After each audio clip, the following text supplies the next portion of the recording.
दोस्तों, मैं हूं इरफान सैयद। आप देख रहे हैं न्यूज़ 5 पर हमारी स्पेशल पेशकश पेशीन गोइयाँ का 5वां एपिसोड लेकर मैं आपके सामने हाज़िर हूं। आज बात करूंगा याजूज माजूज, जिसे गोग एंड मगोग भी कहा जाता है, उनके बारे में। कुरान पाक में इरशाद बारी ताला है कि याजूज माजूज जब ज़ाहिर होंगे तो ऊंचाई से हमलावर होंगे और दुनिया में फ़साद फैलाएंगे, फितना फैलाएंगे।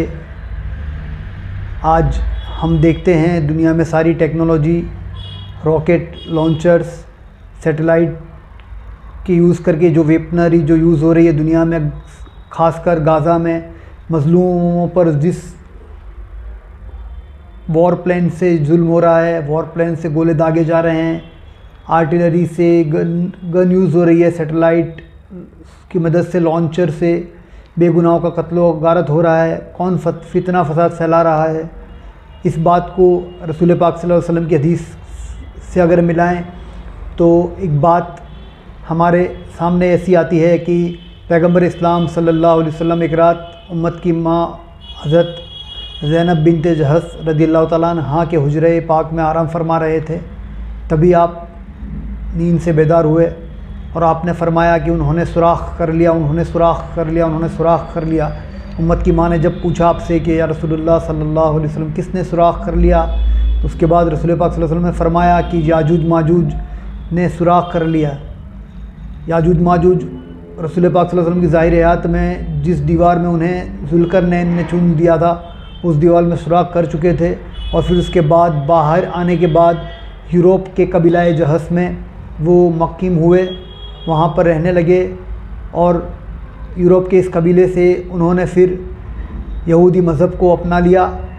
अश्केनाज़ी जू, ज़ायोनिस्ट, सहूनी के नाम से हम जिन्हें जानते हैं। और इन्हीं की ताकत के बलबूते पर ब्रिटेन में जब इनका दबदबा था, तब ब्रिटेन महासत्ता था, तब इज़राइल की सरज़मीन पर यहूदी बनी इसराइल का पहला जहाज़ आया, जो इनकी ताकत की वजह से आया। और फ़लस्तीन में एक कंट्री की जगह, एक पोर्शन इन्हें बना कर दी गई।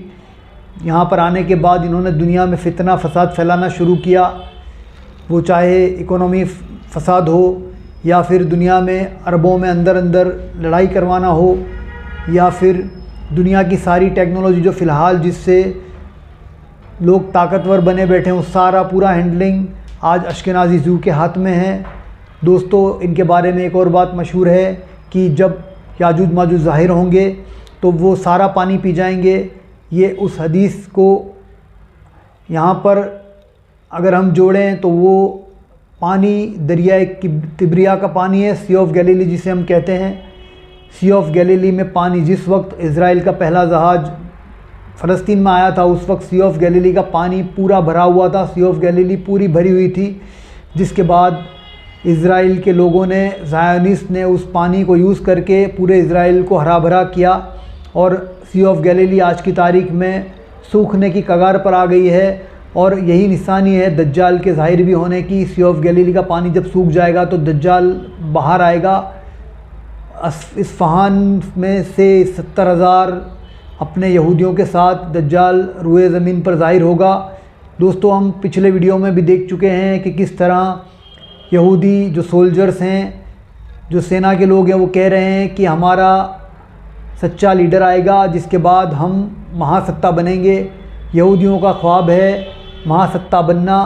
उसके पहले इस दुनिया में वर्ल्ड वॉर करवाना बहुत ज़रूरी है, ताकि जो महासत्ताएं वो अंदर अंदर लड़कर ख़त्म हो जाएं और फिर इज़राइल एक महासत्ता के रूप में स्थापित हो और जेरूसलेम से एक तख्त पर सत्ता नशीन होकर दज्जाल पूरी दुनिया पर राज करे। ये इनका एजेंडा है, ये इनका ख्वाब है याजूज माजूज का। याजूज माजूज के बारे में मुसलमानों के कई स्कॉलर्स ने कुरान पाक और हदीस के हवाले से बात खोली है, जिसमें गौर व फिक्र करने के बाद हमें पता चल जाता है कि अश्केनाज़ी जू असल में याजूज माजूज हैं। और इनके बारे में जानना फ़िलहाल वक्त की ऐन ज़रूर है। तो हमें चाहिए कि जितना नॉलेज हासिल हो सके याजूज माजूज के बारे में हमें लेना चाहिए।